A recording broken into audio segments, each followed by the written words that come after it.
Hello guys, welcome to my channel philosophy को। और आज हम लोग पढ़ेंगे सिटीजनशिप के बारे में। तो क्या होता है सिटीजनशिप? तो अगर एक कंट्री किसी एक इंसान को अपना मेंबर कंसीडर करता है और बदले में वो जो इंसान है वो उस कंट्री के लिए एलिजेंस शो करता है। अब वो जो एलिजेंस है वो फंडामेंटल ड्यूटीज़ के फॉर्म में भी शो कर सकता है, तो उसको हम कहेंगे सिटीजनशिप। और सिटीजनशिप के साथ जो है नेशनलिटी एक कंसेप्ट है और इन दोनों के बीच में काफ़ी डिफरेंस है हालांकि। तो सिटीजनशिप जो है वो इंटरनल लॉ से डील करता है, मतलब एक कंट्री में जो इंटरनल लॉ है उनसे कंसर्न्ड है। और नेशनलिटी जो है वो किसी एक कंट्री की जो इंटरनेशनल लॉ है उसके सेंस में ये जो नेशनलिटी वर्ड है इसको यूज़ किया जाता है। और सबसे पहले जो ये वर्ड यूज़ किया गया था वो किया गया था universal declaration of human rights 1948 में। और सिटीजनशिप जो है हमारे आर्टिकल 5 से लेके 11 इसको डील करता है। पार्ट 2 ऑफ द कॉन्स्टिट्यूशन में ये इनकॉर्पोरेट है और इसके कुछ कॉन्स्टिट्यूशनल प्रोविजंस है, जैसे कि हमारा जो कॉन्स्टिट्यूशन है ये ऐसे पर्सन से डील करता है जिनको ऑटोमेटिकली सिटीजनशिप तब मिल गया था जब हमारे देश का कॉन्स्टिट्यूशन इम्प्लीमेंट हुआ था ऑन 26 जैन 1950। लेकिन हमारे कॉन्स्टिट्यूशन में एक डिटेल प्रोविज़न नहीं है कि कॉन्स्टिट्यूशन बनने के बाद कैसे किसी को सिटीजनशिप मिल सकता है, कैसे उसकी सिटीजनशिप जो है वो टर्मिनेट हो सकता है। तो इतना ज़्यादा जो है डिटेल प्रोविज़न हमारे कॉन्स्टिट्यूशन में नहीं दिया गया है। तो ये जो है एक चीज़ है, एक फैक्ट है। हमारे कॉन्स्टिट्यूशन में 4 कैटेगरीज़ के बारे में बताया गया, तो इसमें कुछ कंडीशंस दिया गया। तो वो जो है डोमिसाइल होने चाहिए इंडिया के, मतलब अगर उसका जन्म इंडिया में हुआ हो या फिर उसके एक पेरेंट जो है अगर उसका जन्म इंडिया में हुआ है, प्लस अगर वो 5 सालों तक इंडिया में रहता है, तो ऐसे में जो है उसको सिटीजनशिप मिलता है। फिर है अगर वो पाकिस्तान से माइग्रेट करता है, तो जैसा कि हमें पता है कि पार्टीशन के टाइम पे Sindh province, north west frontier province, तो वहाँ से बहुत सारे लोग जो है वो इंडिया में माइग्रेट कर रहे थे ड्यू टू प्रोसिक्यूशन। और फिर तीसरा कंडीशन ये है कि अगर वो माइग्रेट करता है और दूसरे कंट्री में, और माइग्रेट करने के बाद अगर वापस इंडिया में आता है, तो ऐसे में उसको सिटीजनशिप मान लिया जाएगा। चौथा ये है कि अगर वो रजिस्टर्ड करता है as a Indian citizen by diplomatic mission in our country, अगर हमारे कंट्री में वो डिप्लोमेटिक मिशंस के तहत अगर अपने आप को रजिस्टर करवाता है इंडियन सिटीजन की तरह, तो उसको सिटीजनशिप मिल सकता है। नेक्स्ट हम लोग देखते हैं कि हमारे कंट्री में सिंगल सिटीजनशिप का प्रोविज़न है। और हमारे कंट्री में फेडरल सिस्टम ऑफ गवर्नमेंट होने के बावजूद भी एक ही डोमिसाइल है, एक ही सिटीजनशिप है, जो कि ये कहता है कि अगर कोई पर्सन है अगर वो किसी दूसरे कंट्री का सिटीजन बन जाता है, तो ऐसे में जो उसकी सिटीजनशिप है वो टर्मिनेट हो जाता है। और हमने देखा कि जो हमारी कॉन्स्टिट्यूशन ऑफ इंडिया है वो ऐसे लोगों से डील करता है जिनको कॉन्स्टिट्यूशन बनने के दौरान ऑटोमेटिकली सिटीजनशिप मिल गया था। लेकिन हमें कॉन्स्टिट्यूशन ऑफ इंडिया में डिटेल प्रोविज़न देखने को नहीं मिलता है, इस चीज़ का डिटेल मेंशन नहीं है कि किस तरीके से after the commencement of constitution, मतलब कॉन्स्टिट्यूशन के बनने के बाद किस तरीके से लोगों को सिटीजनशिप मिल सकता है, या फिर उनके टर्मिनेशन प्रोविज़न्स कौन कौन से हो सकते हैं। तो इस चीज़ का डिटेल में मेंशन नहीं था। तो इसीलिए जो हमारी पार्लियामेंट है उसको एम्पावर किया गया और उसने जो है एक लॉ बनाया जिसको कहते हैं इंडियन सिटीजनशिप एक्ट 1955।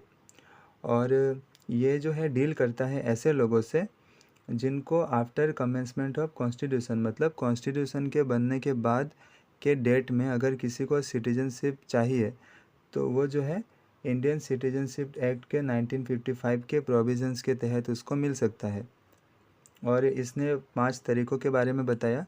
तो सबसे पहला जो वे है उसको कहते हैं बाय बर्थ। तो अगर अगर किसी का जन्म जो है 1950 से 1987 के बीच में हुआ तो ऐसे में उसको सिटीजनशिप मिल सकता है।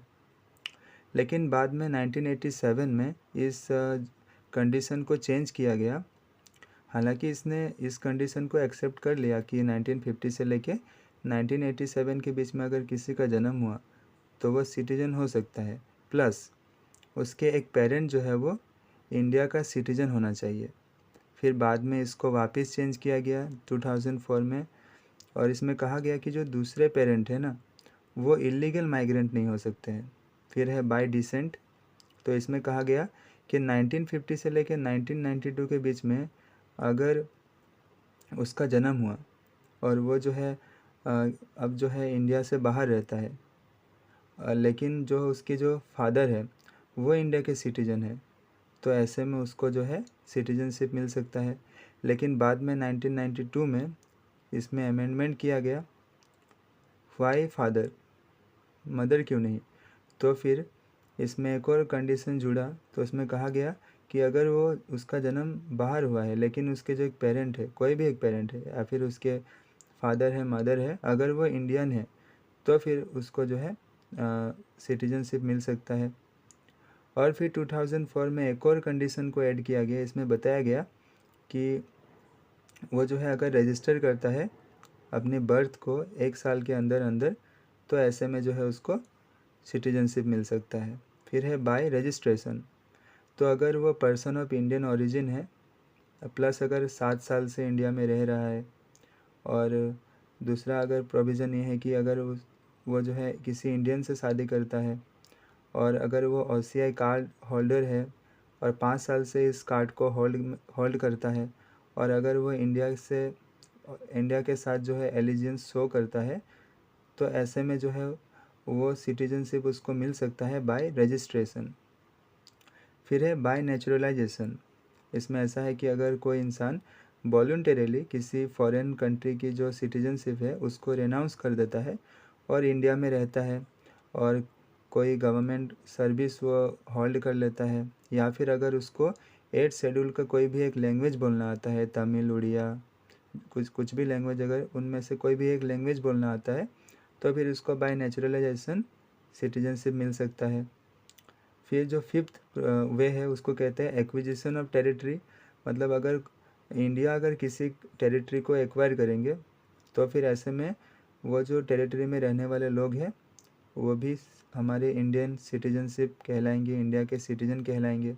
जैसा कि हमने देखा कि जो सिक्किम को इंडिया के अंदर लाया गया बाय गवर्नमेंट ऑर्डर, ना कि पार्लियामेंट्री ऑर्डर से लाया गया, तो ऐसे में सिक्किम के लोग भी जो है उनको भी इंडिया का सिटीजनशिप मिलता है। फिर ये जो इंडियन सिटीजनशिप एक्ट है इसमें इसमें जो है कुछ ऐसे, इसमें ये भी बताया गया कि कैसे किसी इंसान की जो सिटीजनशिप है वो उसको खो सकता है, कैसे उसका सिटीजनशिप हमेशा हमेशा के लिए टर्मिनेट हो सकता है। तो सबसे पहला बाय रेनन्सिएशन, कि वॉर के टाइम पे कोई पॉलिसी है, अगर वो पॉलिसी एक्सेप्ट नहीं करता है, अगर वो वॉलंटरीली रिनाउंस कर देता है, तो फिर ऐसे में बाय रेनन्सिएशन वो अपना सिटीजनशिप खो देता है। फिर है बाय टर्मिनेशन, अगर वो किसी फॉरेन कंट्री की सिटीजनशिप को एक्सेप्ट कर लेता है तो ऐसे में बाय टर्मिनेशन वो जो है अपनी सिटीजनशिप को लूज़ करता है। फिर है बाय डेप्रीवेशन, कि अगर वो यहाँ का जो सिटीजनशिप है अगर बाय फ्रॉड उसको हासिल करता है, और अगर वो डिसलॉयलिटी शो करता है इंडिया के साथ, अगर वो अनलॉफुल ट्रेड करता है एनिमी नेशन के साथ, मतलब एनिमी नेशन मतलब ड्यूरिंग वार विद एनिमी, तो अगर वो एनिमी नेशन के साथ अनलॉफुल ट्रेड करता है, और एक प्रोविज़न ये है कि अगर वो 7 साल से इंडिया से बाहर रह रहा है, और अगर वो नेचुरलाइजेशन के प्रोसेस से अगर उसको सिटीजनशिप मिला है इंडिया में, और वो जो है अगर 2 साल के अंदर ही अंदर क्राइम करता है, और उस क्राइम करने के बाद अगर उसको इम्प्रिजनमेंट मिलता है, तो ऐसे में उसका जो सिटीजनशिप है वो लूज़ कर सकता है। नेक्स्ट है ओवरसीज सिटीजनशिप ऑफ इंडिया। तो ये जो है प्रोवाइड करते हैं हम इंडियन डायस्पोरा को, और जो लोग इंडिया से बाहर रहते हैं, क्यों हमारे लिए इम्पोर्टेंट है? क्योंकि वो सोर्स है सॉफ्ट पावर की। वो सॉफ्ट पावर को बाहर स्प्रेड करते दूसरे कंट्री में, और वो रेमिटेंसेस को भी सेंड करता है इंडिया में, जिसकी वजह से हमारा जो फॉरेक्स रिज़र्व है वो भी इंक्रीज़ होता है। और उनके सिग्निफिकेंस को, उनके इम्पोर्टेंस को ध्यान में रखते हुए हम हर 2 साल में जो है प्रवासी भारतीय दिवस को ऑर्गेनाइज़ करते हैं। और अभी बात करते हैं ऐसे राइट्स जो उनको नहीं मिलते हैं। ये प्रेसिडेंट और वाइस प्रेसिडेंट नहीं बन सकते हैं, एमपी और एमएलए नहीं बन सकते हैं, सुप्रीम कोर्ट और हाई कोर्ट के जज नहीं बन सकते हैं, वोट नहीं कर सकते हैं, गवर्नमेंट सर्विस को होल्ड नहीं कर सकते हैं, एक्सेप्ट कुछ ऐसे सर्विस जो कि सेंटर खुद नोटिफाई कर रहा है इन लोगों के लिए। फिर ये जो है एग्रीकल्चरल लैंड को बाय नहीं कर सकते हैं, लेकिन रेसिडेंशियल या कमर्शियल लैंड को बाय कर सकते हैं। फिर बात करते हैं इनके बेनिफिट्स की। तो एनआरआई को जिस तरीके से एजुकेशन सेक्टर में, फाइनेंस सेक्टर में उनके साथ जिस तरीके से ट्रीट किया जाता है, उसी तरीके से हम जो है इंडियन डायस्पोरा के साथ ट्रीट करते हैं। फिर डोमेस्टिक फ़्लाइट्स और नेशनल पार्क में जो फेयर्स होते हैं वो भी सिटीजन्स की तरह ही होते हैं। लाइफ लॉन्ग वीज़ा मिलता है इनको। फिर ये जो है एनआरआई की तरह ही डॉक्टर, एडवोकेट, सीए कोई भी पोजीशन, कोई भी प्रोफेशन को होल्ड कर सकते हैं। तो फिर हमारा ये जो चैप्टर है आज का सिटीजनशिप वाला, ये कंप्लीट होता है। आशा करता हूँ आपको ये वीडियो अच्छा लगा। अगर आपको ये वीडियो अच्छा लगा तो आप अपने दोस्तों के साथ इस वीडियो को ज़रूर शेयर करना, और इस चैनल को सब्सक्राइब करना भी मत भूलना। मिलते हैं आपसे नेक्स्ट वीडियो में, नेक्स्ट लेक्चर में। Thank you.